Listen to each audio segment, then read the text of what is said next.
Proposition: if Y is compact Hausdorff space and Y0 is any point of capital Y, then capital Y is homeomorphic to the Alexandrov compactification of the space Y minus singleton set Y0. For the proof, let us assume that capital X denotes the space Y minus singleton set Y0 with the subspace topology, and let X plus denote the Alexandrov compactification of capital X. Then the set X plus will be equal to X union singleton set infinity, where infinity is the new symbol which is not in capital X. And we know that the topology tau plus will be equal to tau union tau 1, where tau 1 is defined as the collection of all subsets G of X plus, where infinity element of G and X plus minus G is closed and compact in X. Now define f from Y to X plus by f of X equal to X for all X element of capital X and f of Y0 is equal to infinity. From the definition itself, it is obvious that f is both 1 to 1 and on to. That is, f is a bijection. We claim that this function f is a homeomorphism. That is, we claim that this function f is both continuous and open. It is clear that f restricted to X is the identity function on X, and hence it is continuous. We know that since space Y is Hausdorff or T2, singleton set Y0 is closed in Y. Therefore, its complement Y minus singleton set Y0, that is our X, is open in Y. So we know that the set X is open in Y. Now if Y is an element of capital Y such that Y not equal to Y0, then if capital N is any neighborhood of f of Y, then f inverse of n will definitely contain f restricted to x inverse of n, and this set is open in X since f restricted to X is continuous.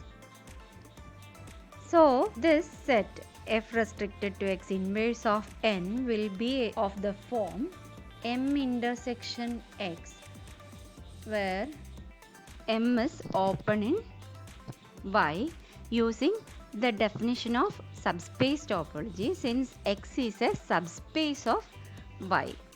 But we know that X is open in Y. So here we have the intersection of two open subsets in Y. Therefore, this set will be an open subset of Y. So we can see that our f inverse of n is a subset in space Y, and it contains an open subset of the space Y, and we also know that the point small y will be a member of this set. Hence we can conclude that f inverse of n is a neighborhood of Y. Thus we have proved that if capital N is any neighborhood of f of Y, its inverse image f inverse of n will be a neighborhood of Y. This implies that the function f is continuous at the point small y, where y is different from y naught. Thus we have proved the continuity of the function f at each point of capital Y other than y naught. Now we need to establish the continuity of f at the point y naught also. For this, let us take an open set, say G, containing the image of y naught.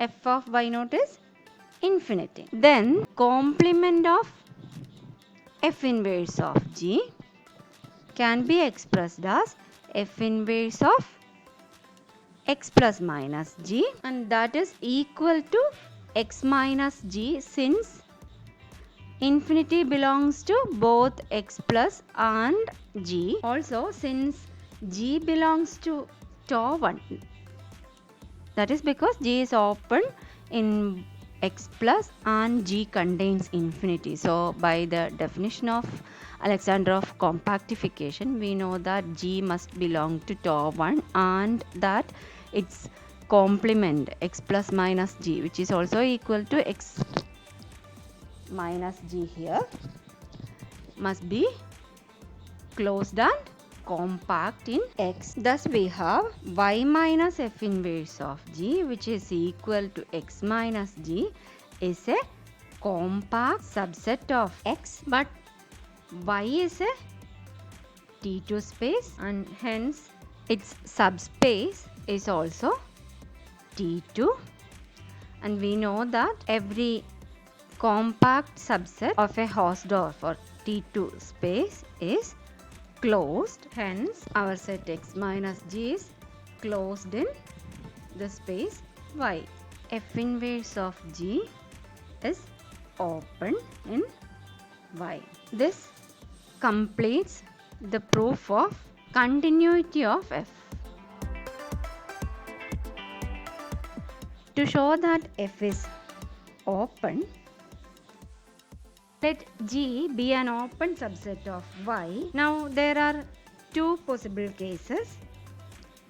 Y naught may be a member of G, and it may also happen that Y naught does not belong to G. Let us consider the case when Y naught belongs to G. Then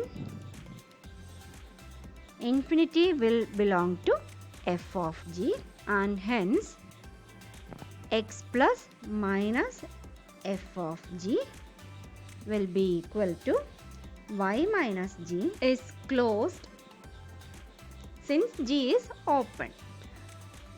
Also we can see that y minus G is a closed subset of the compact space Y, and hence it is compact. That is, we have proved that in the first case x plus minus f of G is both closed and compact. Now let us consider the second case.